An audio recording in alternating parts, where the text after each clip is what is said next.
It's one of the most common things you will hear in any late night debate. Oh, for sure. Like whether you're talking about history or ethics or religion, somebody will just cross their arms, lean back in their chair, and drop what they think is this ultimate mic drop statement. Right. The classic, if I were God argument. Exactly. They'll say, well, if I were God, I would have ended slavery and conquest immediately in the ancient world.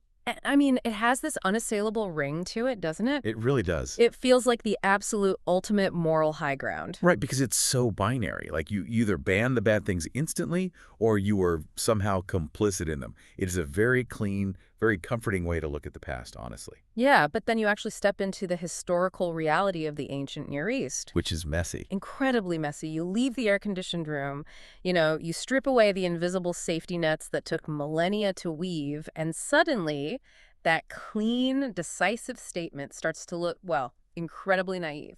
Yeah, that's exactly what we're getting into today. Welcome to the deep dive, everyone. Today we are unpacking a really fascinating document by Zachary David Enfield called The Personable Government of God. It's a brilliant piece of work. It is. And our mission today is to explore how ancient moral laws actually evolved into modern social capacity. Because judging the Bronze Age by 21st century standards isn't just unfair to them, it's actually historically illiterate. Completely. I mean, it reveals this profound misunderstanding of how human societies actually function. We have this strange habit of projecting our modern world backward. Like time travel. Yeah, exactly. We imagine ancient societies as essentially modern America, just, wearing sandals and lacking smartphones. Right. We assume an ancient Bronze Age kingdom could just announce universal emancipation, take in every displaced population, secure every border, and somehow feed every single household. It's this wild expectation that they had, like national police forces and refugee resettlement agencies and constitutional courts. And industrial food production, Yeah. or de-radicalization programs. Enfield actually points out the absurdity of this in his text. He notes that these ancient societies didn't even have zippers, let alone ankle monitors, or a modern deficit spending welfare state. I love that line.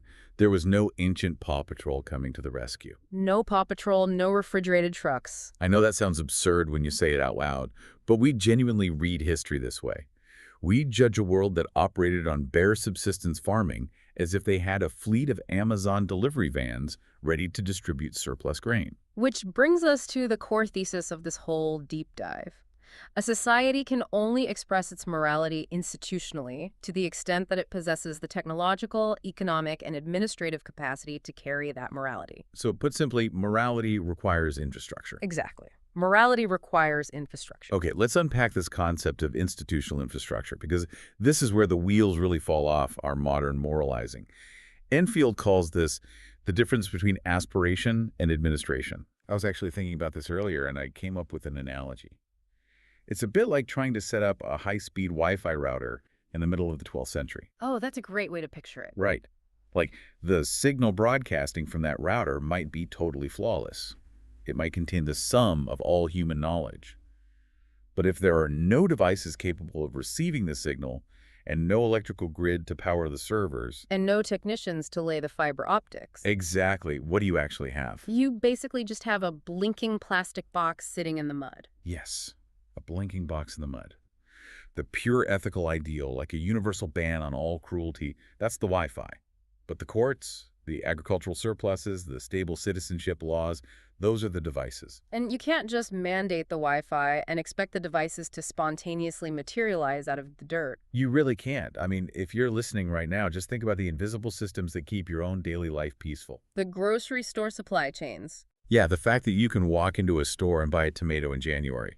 The fact that we have courts to settle land disputes so we don't have to literally duel our neighbors. And if you try to force that pure moral aspiration onto a society without the administrative capacity to handle it, you don't get a utopia. What do you get? You usually get a bloodbath. When we think of a moral command today, like protect the vulnerable or welcome the stranger, we unconsciously assume the existence of the structures that make those actions possible on a mass scale. Right, the completed machinery of modern society. Yes. We assume there are transportation networks to move the food to where the strangers are, and a legal system to adjudicate claims without rival factions just slaughtering each other in the streets. But walk me through what that actually looks like on the ground in, say, 1200 BCE. Because we can say they didn't have the administration, but what are the actual mechanics of that? Okay, think about the logistics of ancient agriculture. Grain in the ancient Near East was usually stored in centralized clay-lined pit silos. And these were highly susceptible to moisture rot, rodents, and weevil infestations. A moderately successful city-state might only generate a 10 to 15% caloric surplus after a really good harvest. Wow, only 10 to 15%. That's not a good year. And that tiny surplus is literally the only thing standing between the population and mass starvation during the winter or during a drought. So there is absolutely zero margin for error. None. Now imagine you are the ruler of that city-state.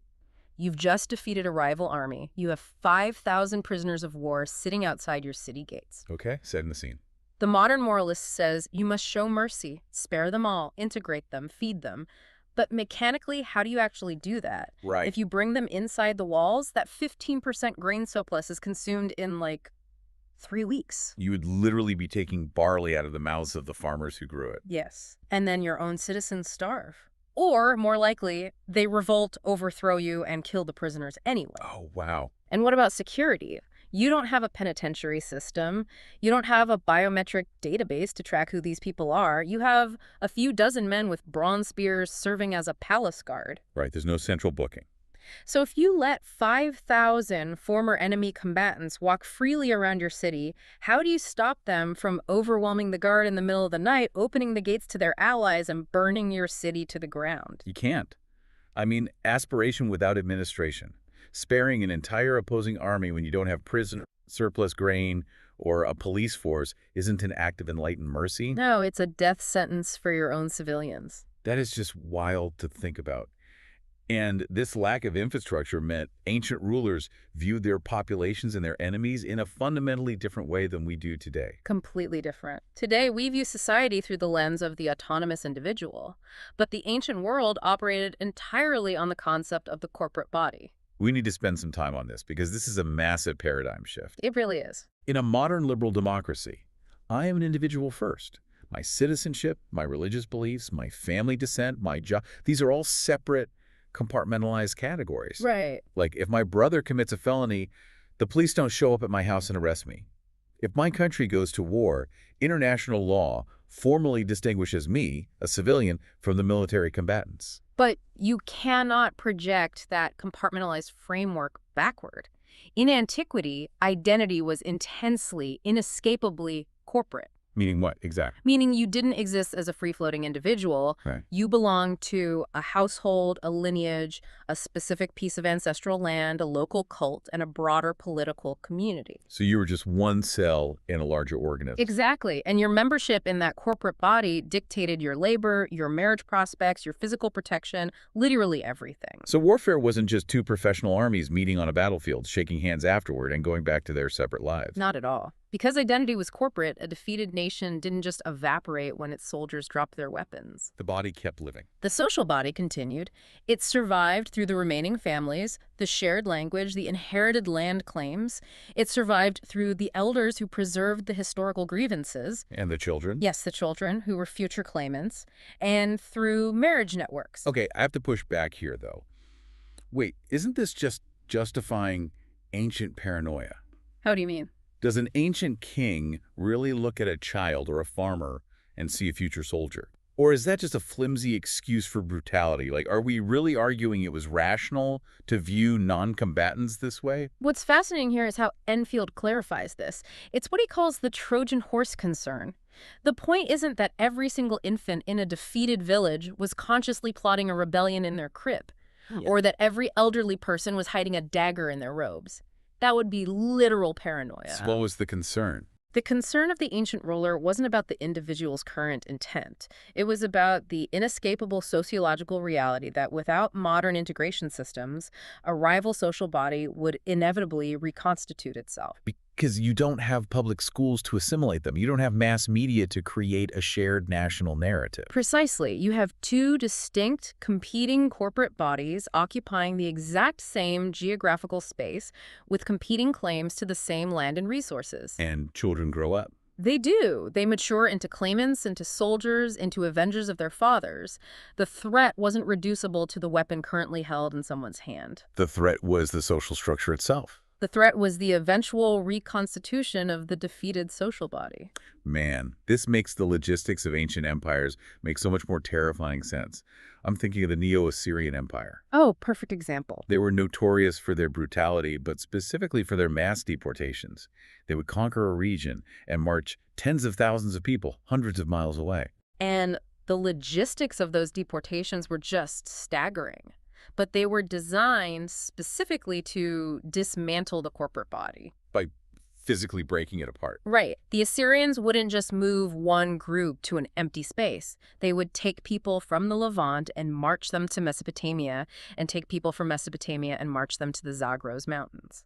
So they were scrambling the demographics. They mixed populations deliberately to break the shared language, to sever the religious connection to ancestral lands, and to destroy the lineage networks. Because they knew if they left them together. They understood that as long as the corporate body remained intact in its native context, it would eventually rebel. Because enemies couldn't be easily assimilated. Which forces a terrifying question upon ancient rulers when deciding the fate of a defeated people. It does. I want you, the listener, to try and put yourself in the sandals of one of these ancient rulers for just a second. You just won a brutal siege. Your enemy's corporate body cannot be assimilated. Right. If you leave them, they will regroup and attack you again in a generation. You don't have the administrative capacity to govern them peacefully. So what do you actually do? It forces a really brutal calculus. Enfield calls it the ethics of spared into what? And reading these options off the page was just chilling. That phrase really is the hinge of the entire historical dilemma. Modern critics sit in their ergonomic chairs and ask, why not just spare the innocent? The historical ruler standing in the dust has to answer the mechanical question, spared into what condition? Let's actually walk through these options because we have to face them. Yeah. Say you decide to spare the defeated population, but you take their land because your own people need the farmland to survive. Which was standard practice. What have you spared them into? Starvation. You've just condemned them to a slow death by famine. Or suppose you spare them, but you displace them, forcing them out into the wilderness. You've spared them into exposure without household protection, making them easy prey for bandits or rival empires. Or perhaps you sell them. You've spared them into slavery under another foreign power. Or you just leave them exactly where they are, but you destroy their military and political leadership so they can't fight you. In which case, you have spared them into a state of total anarchy, where you have no police force to stop retaliatory violence, blood feuds, or mass starvation when their local economy completely collapses. Keeping someone biologically breathing isn't inherently merciful if all you are doing is relocating or prolonging their agony. Exactly. Because you lack the social carrying capacity to sustain them. Carrying capacity, that's the core metric here, isn't it? It is. Think of it like environmental carrying capacity in biology. Like how an ecosystem can only support a certain number of apex predators before the whole web collapses. Right. Social carrying capacity is very similar. A society can only absorb so many unresolved land claims, so many dependents, and so many competing political identities before its own civil order just fractures. So the ancient world was defined by this incredibly low social carrying capacity. Extremely low.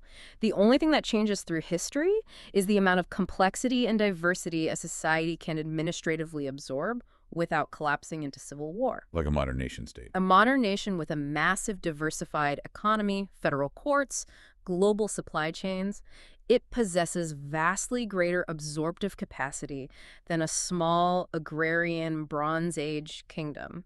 But hold on, I have a question about this. Go ahead. If we accept this idea of carrying capacity, what does this all mean for the ruler? Does carrying capacity give ancient kings a blank check to just say, put them out of their misery? Because that sounds like a very sophisticated academic way to absolve ancient war crimes. Like, oh, sorry, our carrying capacity was low. We had to execute everyone. It's a vital distinction, and I want to be firm here. The text is very clear about this. No ruler gets a blank check. Okay. The logic of put them out of their misery is fundamentally corrupt because it dangerously substitutes the killer's judgment for the victim's will. Oh, that's a powerful way to put it. That crosses a moral event horizon. The victim gets to decide if their life is worth living under harsh conditions. The conqueror doesn't get to make that choice for them as an excuse for extermination. So what is the ruler's actual obligation? The obligation to preserve human life inherently includes the obligation to manage the conditions of that preserved life. So you can't just spare them and wash your hands of it. Right. You cannot demand that an ancient society absorb limitless hostile populations as though food, land, and order were just infinite magic tricks. But you also cannot claim that absolute extermination was the only available tool in every single historical instance. Which brings us to a really uncomfortable intersection. Biblical texts. Yes, if the ancient world was defined by this brutal, low-capacity reality, a triage tent of competing corporate bodies, how do biblical law and God's governance interact with systems of conquest and slavery that already existed? To understand God's governance here, we have to demand what Enfield calls a double honesty from ourselves, especially regarding institutions like slavery. What does that double honesty look like in practice? Because there are so many historical myths here. There are. The first honesty requires acknowledging that white Europeans did not invent slavery. Right. The institution appeared across virtually all human civilizations through war capture, debt default, piracy, penal labor. For most of human history, it was not restricted to one specific race or ethnicity. But then the second honesty kicks in. Yes. The second honesty requires recognizing that just because European empires didn't invent slavery doesn't mean their massive transatlantic system can be dismissed as morally insignificant or just the way things were. You can't just wave it away. The transatlantic slave trade was a horrific, unique innovation. It built an enormous industrialized commercial system around a new, explicitly racialized, hereditary chattel enslavement. It fused African ancestry with permanent property status. On a scale never before seen, extracting immense global wealth. So that's the double honesty. And we have to apply this to biblical Israel. Meaning what? God did not encounter a pristine, blank slate civilization and then say, let's invent violent domination. He entered a human world that was already entirely structured by household patriarchy, war, debt servitude, and blood vengeance. Right. The biblical laws often regulated practices they did not originate. Okay, here's where it gets really interesting for me, because I love the triage tent analogy for this. It completely flips the script on how we read Leviticus or Deuteronomy. Let's hear it. It's like a doctor entering a chaotic, muddy battlefield triage tent. There is shrapnel, there is blood, there are people screaming. The doctor didn't cause the war. Right. They didn't invent the artillery shells that caused the injuries. But they have to operate within the bloody reality of the tent. They can't pretend they're in a sterile, modern surgical suite. Exactly. They can't cross their arms and say, I refuse to practice medicine until you build me a temperature-controlled hospital with robotic lasers. They have to grab a crude tourniquet and stop the bleeding right now. And the tourniquet isn't the ideal standard of medical care. But it is the necessary intervention for the reality of the tent. That is a very precise way to understand the theological category the text establishes. Jesus actually brings up a similar theological category regarding divorce in the New Testament. Oh, right. The hardness of heart passage. Yes. Jesus is asked about the laws permitting divorce in the Torah. He says that Moses permitted it because of the hardness of heart of the people, not because it was the original moral ideal. Hardness of heart. We usually treat that as just a spiritual feeling, like people were just being stubborn. But it's also a sociological reality.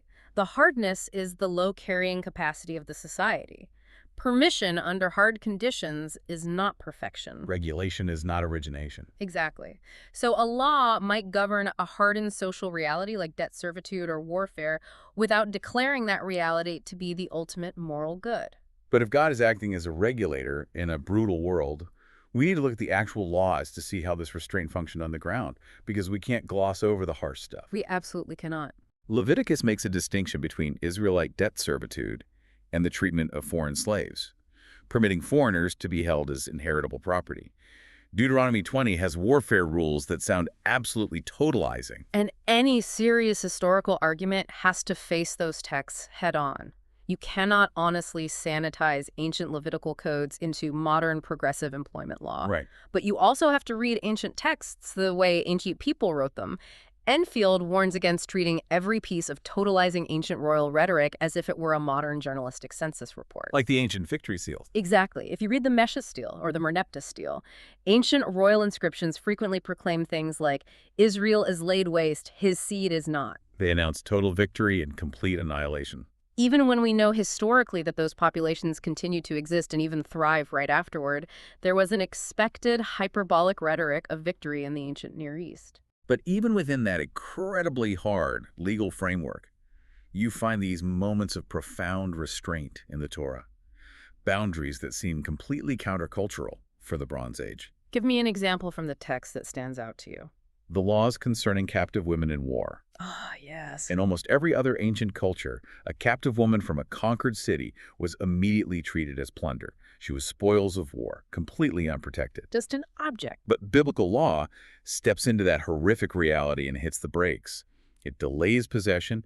It requires a mandatory period of mourning, a full month, where she is allowed to grieve her lost family, her lost parents. Which forces the captor to recognize her humanity, her grief, and her historical attachments, rather than just viewing her as property. Exactly. It mandates that she be brought into a recognized household relationship. And the absolute kicker, it prohibits the captor from ever selling her or treating her as a slave if that relationship is rejected or fails. Now, we have to be careful here. That law does not transform ancient war captivity into a modern standard of enthusiastic consent.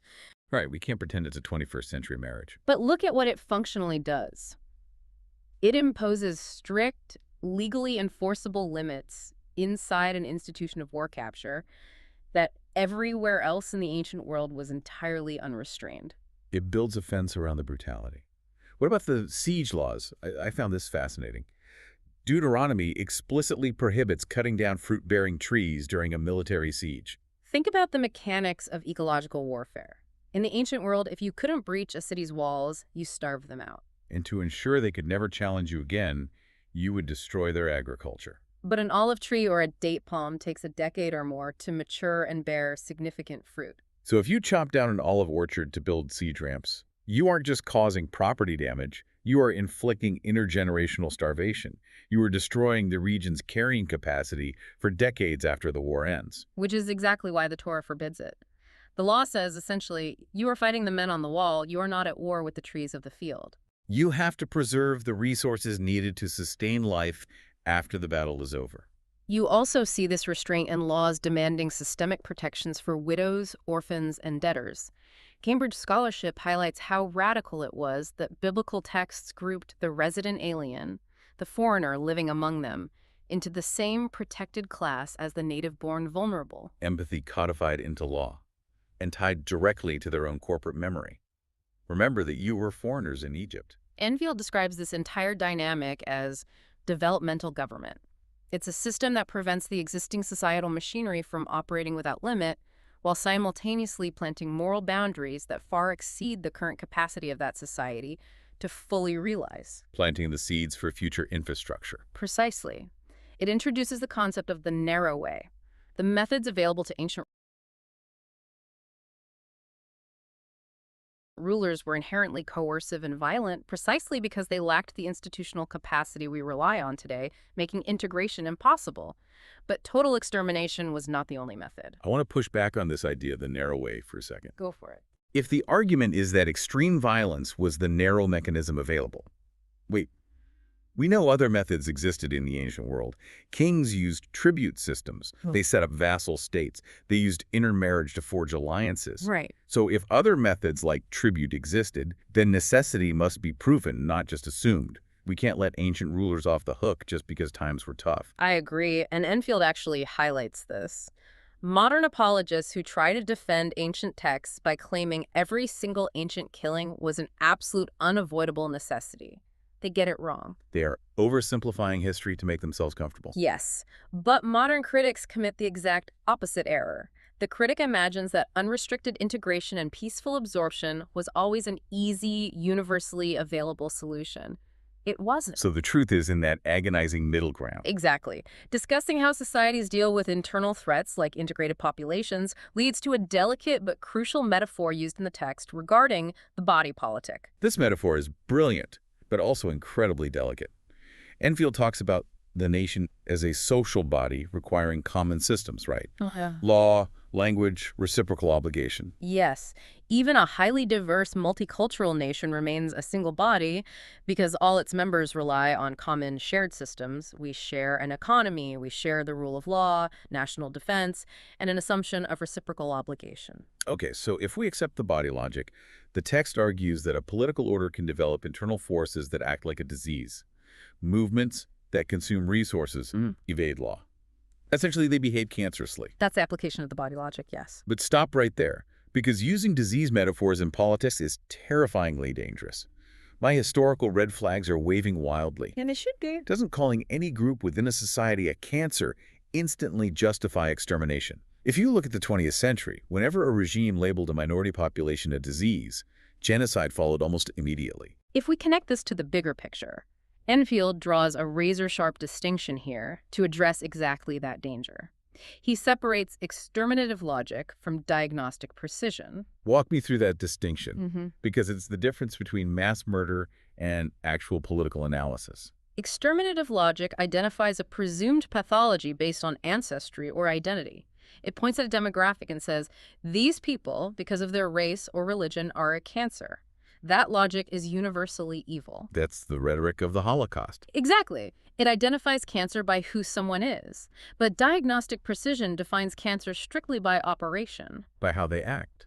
Think about biological cancer. It's not a foreign invader. It's the body's own cells operating destructively. Uncontrolled growth, evading law, extracting resources without contributing to the health of the host. Operation, not identity. Yes. A movement only becomes cancerous when it demands unequal rules for itself, assigns collective guilt, or treats reconciliation as a threat to its existence, regardless of the group's race or background. That distinction is so vital.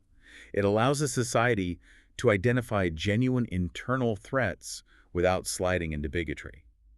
But, identifying sickness is one thing. Growing a healthier, larger body capable of absorbing more diversity requires massive institutional evolution. Which brings us perfectly to the modern era. Exactly. Because America is the ultimate historical case study in a national body enlarging its carrying capacity. This is where we see developmental government play out in centuries. Let's walk through that timeline.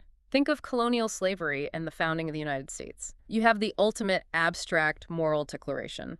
All men are created equal. The blueprints for the skyscraper. Right. But look at the gap between that abstract declaration and the institutional reality required to enforce it.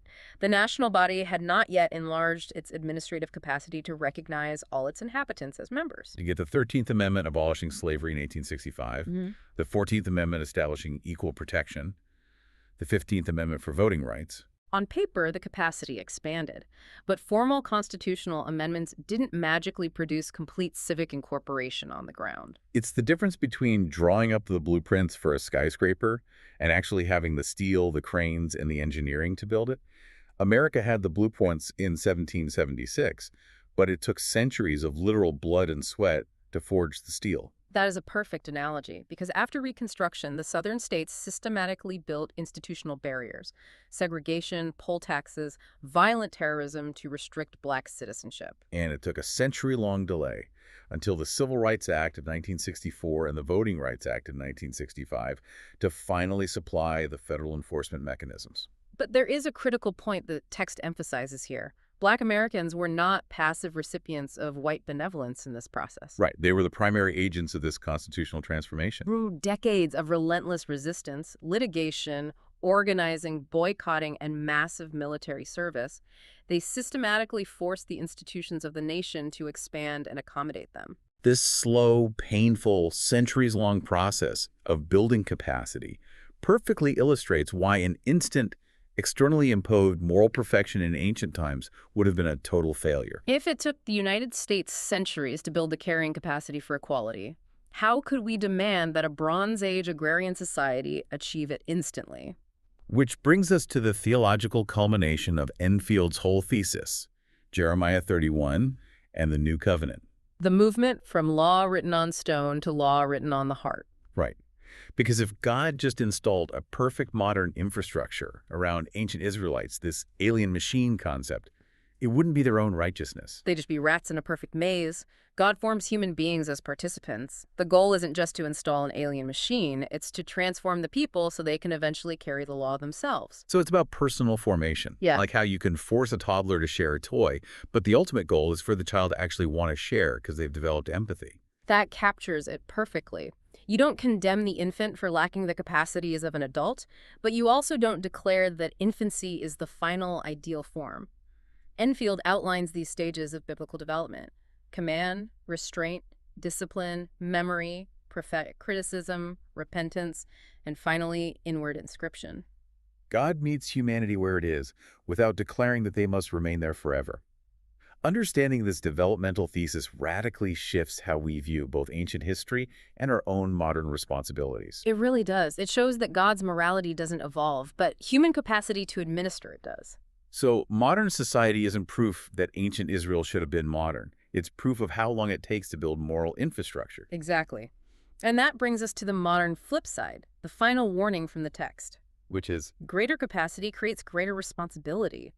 Modern states cannot invoke Bronze Age limitations to excuse modern cruelty because we do have courts, international law, and food systems. we have the carrying capacity to be merciful on a scale they couldn't even dream of. We do. And therefore, our moral obligation is vastly higher. I want to leave you, the listener, with a final thought to mull over. If human social capacity is always developing, and it took us 3,000 years to get from the ancient Near East to our current understanding of human rights, what moral blind spots are we currently living with right now? That's a great question. 3,000 years from now, what will a future society with a vastly greater carrying capacity than ours look back and judge us for failing to implement? It's a staggering responsibility. Thank you so much for joining us on this deep dive. Keep asking the hard questions, and we'll see you next time.